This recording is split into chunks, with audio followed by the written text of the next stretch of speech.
तो स्टूडेंट्स देखते हैं ये वाला सवाल 2024 का पेपर 2 का क्वेश्चन है। इजी और मॉडरेट कैटेगरी में हम इसको रख सकते हैं। ये कह सकते हैं कि ये क्वेश्चन हमारा मॉडरेट है, मॉडरेट ही कह दीजिए, बेटर है, मॉडरेट है। और ये मैग्नेटिक फील्ड से रिलेटेड क्वेश्चन है, मैग्नेटिज्म से रिलेटेड क्वेश्चन है, जिसमें एक चार्ज पार्टिकल किसी मैग्नेटिक फील्ड में अगर मूव करता है तो वो अपने पाथ को चेंज कर लेता है, कर्व में घूमता है रेडियस पे, उस पर बेस्ड क्वेश्चन है। तो क्वेश्चन पहले पढ़ लेते हैं हम लोग, और मल्टीपल चॉइस का क्वेश्चन है, यानी एक से ज्यादा ऑप्शन इसके करेक्ट है। तो क्वेश्चन पढ़ते हैं। A positive singly ionized atom of mass am is accelerated from rest with a voltage 192. तो potential difference 192 दिए। Thereafter it enter a rectangular region of width w। तो ये देखिए डायग्राम बना है, ये width इसकी कितनी गिवन है w, ये width कितनी है w गिवन है, ठीक है। With a magnetic field 0.1 Tesla, width of 0.1 k cap बाहर की तरफ। तो देखिए डायग्राम में बना है, ये x एक्सिस नीचे की तरफ है, ये y एक्सिस है, तो z एक्सिस बाहर की तरफ है, तो बाहर की तरफ है। तो ये जो विड्थ आपको दिख रही है, इसमें जो मैग्नेटिक फील्ड है ये बाहर की तरफ है, केवल इतने ही रीजन में मैग्नेटिक फील्ड है और कुछ नहीं है, ठीक है ना। The ion finally get detector, hit a detector at a distance. और ये हमारे पास क्या लगा हुआ है, डिटेक्टर लगा हुआ है। यहां पर हमारे पास ये एक देखिए डिटेक्टर लगा हुआ है, ये एक डिटेक्टर लगा हुआ है। तो आयन इसके अंदर ऐसे आएगा और इसके अंदर एंटर करेगा, और ये डिटेक्टर हमारा जो मेंशन है इसमें, ये डिटेक्टर मेंशन है, गिवन है। तो x दिया हुआ, ये डिस्टेंस यहां से, ये जो आयन आ रहा है हमारे पास, इस तरह से एंटर करेगा। जैसे इसके अंदर एंटर करेगा, परपेंडिकुलर एंटर कर रहा है इसके अंदर, तो ये क्या करेगा, कर्व पाथ में घूमना शुरू करेगा और फिर ये घूमता हुआ इधर घूम जाएगा पूरा, और फिर इस पे हिट करेगा। तो डिटेक्टर पे जैसे ये हिट करेगा तो ये इसको डिटेक्ट कर लेगा। तो ये पूछा जा रहा है आपसे, ये कितना होगा, एक्स की वैल्यू पूछी जा रही है, ठीक है ना। ये एक्स नॉट डिटेक्टर जो रखा गया है उसका इनिशियल, जो उसका जहां पे वो डिटेक्ट कर सकता है, तो डिटेक्टर की लेंथ हमें ये गिवन है।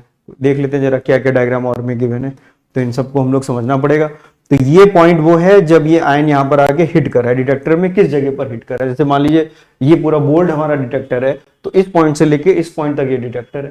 तो मान लीजिए कोई आयन आके इसके ऊपर यहाँ पर कहीं हिट करता है, तो ये डिस्टेंस ऊपर से कितना हो गया, एक्स हो गया, ठीक है ना। और एक्स नॉट क्या है, एक्स नॉट यहाँ से ऊपर से जहां से भी आयन जा रहा है, वो डिटेक्टर का जो ऊपर वाला हिस्सा है वो एक्स नॉट है, और जो नीचे वाला हिस्सा है वो x1 है, ठीक है ना।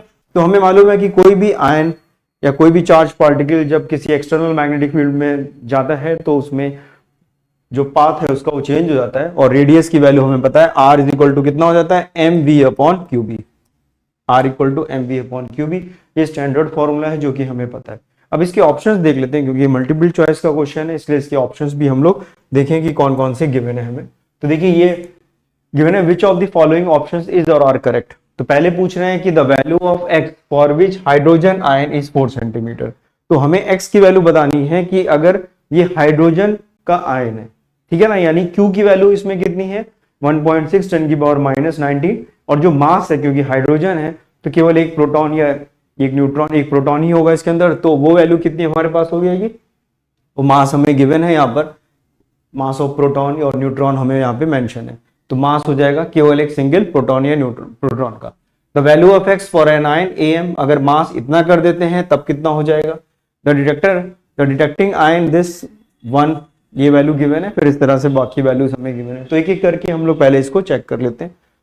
तो देखिए हमें ये मालूम है कि वैल्यूज देखिए हमें यहाँ पर ये गिवन है। तो पहला वाला जो हिस्सा था हमारे पास, तो मास ऑफ न्यूट्रॉन और प्रोटॉन हमें ये गिवन है, चार्ज ऑफ एन इलेक्ट्रॉन 1.6, और वो कौन सा था, हाइड्रोजन आयन था। हाइड्रोजन आयन का मतलब है कि मास 1 हो गया, क्योंकि एक प्रोटॉन होगा, और चार्ज उसका 1 इलेक्ट्रॉन के बराबर होगा, 1.6 10 की पावर -19 इलेक्ट्रॉन उनका चार्ज। देखिए यहाँ पर हमने इसको लिखा हुआ है, तो ये फॉर्मूला देखिए अभी हमने लिखा, आप मेरे साथ देखिए जैसे हम बोल रहे हैं वैसे सुनिए, और फिर इसके बाद इसको रिलेट करिए, अपने आप मत करिए। r equal to mv upon QB, ये है क्या, वेलोसिटी, वेलोसिटी होती है, ठीक है ना। ये क्या लिखा हुआ है टोटल, ये क्या लिखा हुआ है, मोमेंटम लिखा हुआ है। इस मोमेंटम को हम लोग क्या लिख सकते थे, 2m, मोमेंटम को हम लोग लिख सकते हैं 2m इंटू काइनेटिक एनर्जी। ये क्या होती है, काइनेटिक एनर्जी, ये हमने लिख दिया काइनेटिक एनर्जी के फॉर्म में। और काइनेटिक एनर्जी हमें मालूम होती है, kinetic energy Q charge multiplied by potential difference. याद रखिए ये V कैपिटल लिखा है, ये क्या है हमारे लिए, पोटेंशियल डिफरेंस। तो काइनेटिक एनर्जी जो होती है वो Q times of V, V stand for potential difference.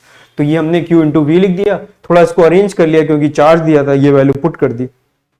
मास हमें देखिए गिवन है कितना, 3/2, देखिए 2 ये लिखा हुआ है, ये चार्ज हमने 1.6 10 की पावर -19 लिख दिया, v की वैल्यू 192 गिवन थी, ये पुट कर दी, मास हमें गिवन है 3/2 10 की पावर -27 और b की वैल्यू गिवन है 0.1। तो जरा हम चेक कर लेते हैं यहां से, देखिए b की वैल्यू गिवन है 0.1, ठीक है, b की वैल्यू कितनी गिवन है 0.1 और वोल्टेज कितना है 192, ठीक है, मास गिवन है कितना, देखिए 5/3 इंटू 10 की पावर -27, तो ये गिवन है हमें 5/3, तो यहां पर हम लोग को इसको 5/3 रखना है, तो इसको हम लोग 5/3 लिख लेते हैं, तो ये 5/3 हो गया, ठीक है ना, ये वैल्यू 5/3 हो गई, तो 5/3 10 की पावर -27 और ये सॉल्व, इसको हम लोग जब सॉल्व करेंगे पूरे को तो ये वैल्यू आ जाएगी 2 इंटू 10 की पावर -2 और ये मीटर में, तो ये आ गया कितना 2 सेंटीमीटर रेडियस आ गया, किस रेडियस में घूम रहा है 2 सेंटीमीटर में, सॉल्व हो जाता है आराम से, कोई दिक्कत नहीं आती।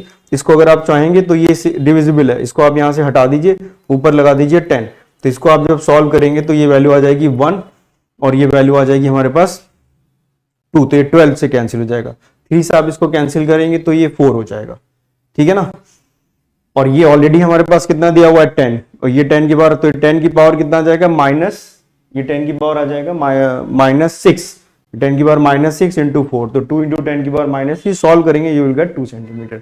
ये कैलकुलेशन भी आसान है, सब डिविजिबल है, 192 सब 2 सेंटीमीटर आ जाता है हमारे पास की वैल्यू, तो 2 सेंटीमीटर के रेडियस में देखिए ये घूम रहा है, तो अगर आप देखिए यहाँ पर, अगर हम इसको देखें यहाँ पर, तो ये जो गया है किस रेडियस में मूव कर रहा है, ये हमारा जो मूव कर रहा है वो 2 सेंटीमीटर की रेडियस में, तो अगर बताइए अगर हम इसको ऐसे देखें यहाँ पर, तो ये कैसे ऐसे जाके ऐसे आ रहा है, तो ये डिस्टेंस कितना है, ये रेडियस नहीं है बल्कि ये क्या है हमारे पास डायमीटर है, ये ऐसे जा रहा था और फिर घूम के ऐसे आ रहा है, तो ये क्या हो गया टोटल डायमीटर हो गया, तो ये डायमीटर की वैल्यू आपसे पूछी गई, तो x की वैल्यू एक्चुअली में 2 टाइम्स ऑफ r के बराबर, और r हमारे पास कितना आ रहा है यहाँ पर जरा देख लेते हैं, r की वैल्यू कितनी आ रही है 2 सेंटीमीटर, तो जो x की वैल्यू कितनी हो जाएगी x is equal to 2 into r, तो you will get x is equal to 4 centimetre, तो x की वैल्यू कितनी आ गई हमारे पास 4 सेंटीमीटर आ गई, तो जरा ऑप्शन देखते हैं, पहला वाला चेक करते हैं, तो x की वैल्यू 4 सेंटीमीटर है, फॉर हाइड्रोजन के लिए x की वैल्यू 4 सेंटीमीटर आ रही है, तो ये बिल्कुल करेक्ट ऑप्शन आ गया, ये बिल्कुल आंसर कैसा है करेक्ट आंसर आ गया,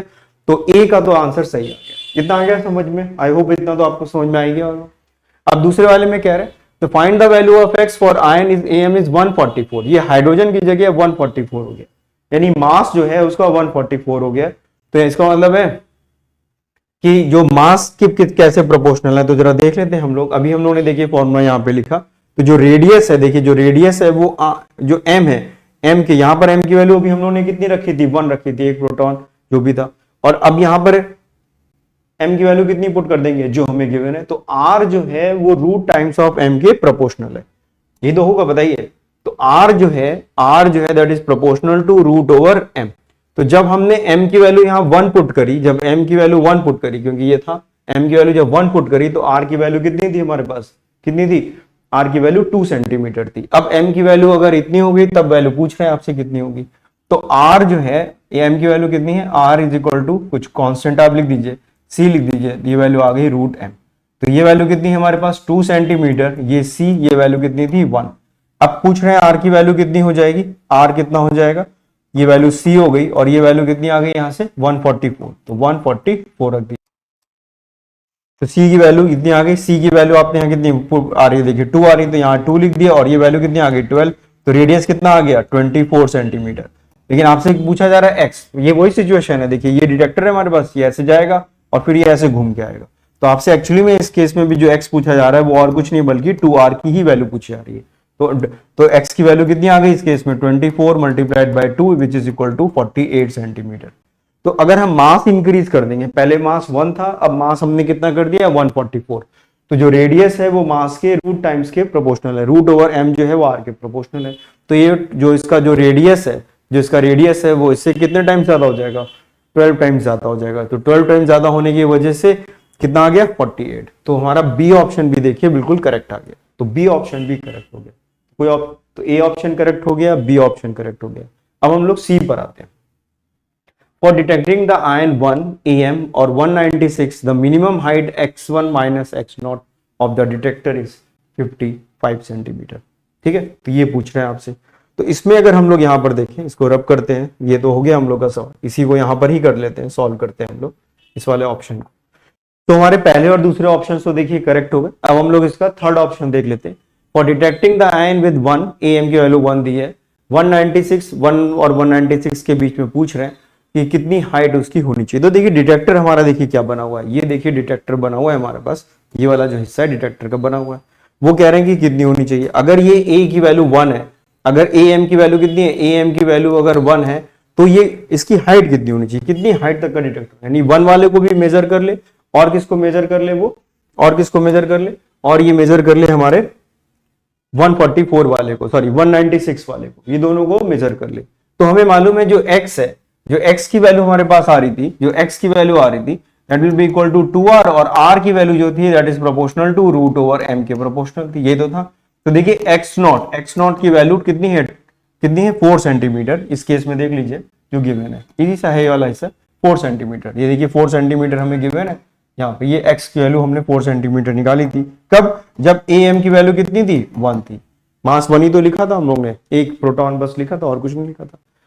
अब वो पूछ रहे हैं कि x की वैल्यू कितनी हो जाएगी, x की वैल्यू कितनी हो जाएगी, हमें फाइंड करना है जब am की वैल्यू कितनी हो जाए, 196, और जो x है वो रूट m के प्रोपोर्शनल है। तो इसका मतलब वो हो गया कि x डैश की वैल्यू जो है that is equal to root over 196 multiplied by x naught कर देंगे तो ये वैल्यू हमारे पास कितनी आएगी, ये वैल्यू आ जाएगी 14, ये आ जाएगी 14 मल्टीप्लाइड बाय 4, ये 4 आ गया। तो हमारे पास जो डिटेक्टर था एक्चुअली में, देखिए डिटेक्टर ये बना हुआ है, ये इस तरह से मान लेते हैं डिटेक्टर है, ये इस तरह से कुछ डिटेक्टर बना हुआ है हमारे पास, ठीक है ना। तो यहां से अगर आपने मेजर किया तो ये वैल्यू आ गई हमारे पास कितनी, x नॉट, और दूसरे वाले के लिए कितनी वैल्यू आ गई, वो वैल्यू आ गई इतनी, कितनी, x डैश। तो डिटेक्टर की टोटल लेंथ कितनी होनी चाहिए, कम से कम इतनी लेंथ तो होनी चाहिए। तो लेंथ एक्चुअली में डिटेक्टर की कितनी होगी, x dash minus x naught which is equal to 14 multiplied by 4 minus 4, तो ये वैल्यू आ गई 13 मल्टीप्लाइड बाय 4, तो ये वैल्यू आ गई 52 सेंटीमीटर। तो 52 सेंटीमीटर एटलीस्ट डिटेक्टर की लेंथ होनी चाहिए। तो डिटेक्टर की लेंथ अगर 52 सेंटीमीटर है तो काम हो जाएगा, ठीक है ना, 52 सेंटीमीटर। यानी ये x की वैल्यू को हम यहाँ 4 पे रख दें, ये 4 पे रख दें, और ये वैल्यू कितनी रख दें, इतनी। तो डिटेक्टर की टोटल लेंथ कितनी होनी चाहिए, 52 सेंटीमीटर होनी चाहिए। तो 52 सेंटीमीटर पे ये पूरे को मेजर कर लेगा। जबकि हमें ऑप्शन में देख लीजिए क्या गिवन है, यहाँ पर ऑप्शन हमें गिवन है 55 सेंटीमीटर। तो 55 नहीं बल्कि ये वैल्यू कितनी आती है, 52 आती है। तो ये ऑप्शन हमारा गलत हो गया। मिनिमम हाइट पूछी गई, मिनिमम, कम से कम। तो मिनिमम हाइट तो भाई 52 आ रही है, 55 नहीं आ रही है, तो ये ऑप्शन गलत हो गया। ये हो तो जाएगा 55 में भी मेजर कर लेगा, लेकिन आपसे मिनिमम पूछी गई है इसलिए 52 होना चाहिए, ठीक है। तो ये वाला ऑप्शन हमारा गलत हो गया। अब देख लेते हैं लास्ट वाला, the minimum width W of the region for the magnetic field of detecting the ion AM196 is 56 centimetre. तो इसको हम लोग को देखा। अब ये विड्थ की बात कर रहे हैं, देखिए इसकी बात कर रहे हैं यहाँ पर। आप देखिए ये जो मैग्नेटिक फील्ड है ना, उसकी विड्थ की ये लोग बात कर रहे हैं यहाँ पर। किसकी बात कर रहे हैं, ये बात कर रहे हैं यहाँ पर इसकी, इस हिस्से की। ये कितनी विड्थ हो, ये कितनी विड्थ हो की हो जाए। अगर ये विड्थ कम रखेंगे तो बताइए क्या होगा, ये आयन ऐसे निकल जाएगा फिर स्ट्रेट चला जाएगा। और अगर इसको ज्यादा रखेंगे तो ये पहले ही टर्न कर जाएगा, तो भी कोई दिक्कत नहीं है। तो मिनिमम विड्थ पूछ रहे हैं कि ये लौट के आ जाए तो वो किसके बराबर होनी चाहिए, इसके रेडियस के बराबर होनी चाहिए। यानी कि वो कैसे मूव करे, ये मूव करे कुछ इस तरह से और ये घूम जाए यहाँ पर और फिर घूम के ये इधर की तरफ से ऐसे आ जाए। तो ये जो वैल्यू हमारे पास आ रही है किसके बराबर होनी चाहिए, रेडियस के बराबर होनी चाहिए। Should be equal to radius. तो रेडियस के बराबर होनी चाहिए। तो जरा हम लोग देख लेते हैं कि ये जो विड्थ की बात यहाँ पर ये पूछ रहे हैं, द मिनिमम विड्थ वो है it should be equal to the radius. और कब, जब AM की वैल्यू कितनी है, ठीक है ना। तो हमें रेडियस की वैल्यू निकालनी। तो रेडियस हमारे पास कितना आ रहा था, इस केस में जो रेडियस आ रहा था वो कितना आ रहा था, 4 सेंटीमीटर, तो 2 आ रहा था। तो ये कितना आ रहा था, 2 सेंटीमीटर आ रहा था रेडियस। रेडियस 2 सेंटीमीटर आ रहा था जब AM की वैल्यू कितनी थी, 1 थी। जब AM की वैल्यू कितनी थी, 1 थी। तो जब AM की वैल्यू 1 थी, यहां लिखते हैं हम लोग, तो जब AM की वैल्यू 1 है तो रेडियस कितना आ रहा था हमारे पास, 2 सेंटीमीटर। अब वो कह रहे हैं AM की वैल्यू कितनी हो जाए तो रेडियस कितना हो जाए, तो रेडियस r'। यही तो मिनिमम विड्थ होनी चाहिए, रेडियस के बराबर ही मिनिमम विड्थ होनी चाहिए। ये हमने आपको भी बता दिया। देखिए ये तो बताया हमने आपको, यही मिनिमम विड्थ होनी चाहिए। ये ऐसे टर्न कर रहा है ना यहाँ पर, तो ये रेडियस के बराबर ही होना चाहिए। अगर ये रेडियस से ज्यादा है विड्थ तो ये पहले ही टर्न करके ऐसे आ जाएगा, कोई दिक्कत नहीं। और इससे अगर कम है तो ये बाहर चला जाएगा, लौट के नहीं आ पाएगा, ठीक है। तो इसलिए ये रेडियस के बराबर होनी चाहिए। तो रेडियस हमारे पास पता था, AM की वैल्यू 1 है तो रेडियस 2 सेंटीमीटर, ए एम की वैल्यू अगर 196 है तो रेडियस कितना हो जाएगा, ये हमें मालूम है कि रूट एम के प्रोपोर्शनल था, that will equal to root over 196 multiplied by 2 कर देंगे। ये वैल्यू कितनी है, ये है 14 मल्टीप्लाइड बाय 2, तो ये वैल्यू कितनी आ गई 28। तो 28 सेंटीमीटर जो है इसका रेडियस होना चाहिए कम से कम। अगर इससे कम रेडियस होगा तो वो लौट नहीं पाएगा। तो और कितना दिया है हमें रेडियस यहाँ पर 56, तो 56 जो है वो गलत आंसर है, बल्कि हमारे पास कितना होना चाहिए 28। मिनिमम पूछा गया है तो मिनिमम तो 28 ही होना चाहिए इस केस में, तो it should be equal to 28। तो ये विड्थ हमारे पास कितनी होनी चाहिए 28। तो ये वाला ऑप्शन भी हमारा क्या हो गया, गलत। तो this option will also be wrong. तो डी ऑप्शन भी गलत हो गया, यहाँ से ये वैल्यू नहीं आ रही है हमारे पास, ठीक है ना, तो ये भी गलत आ गया।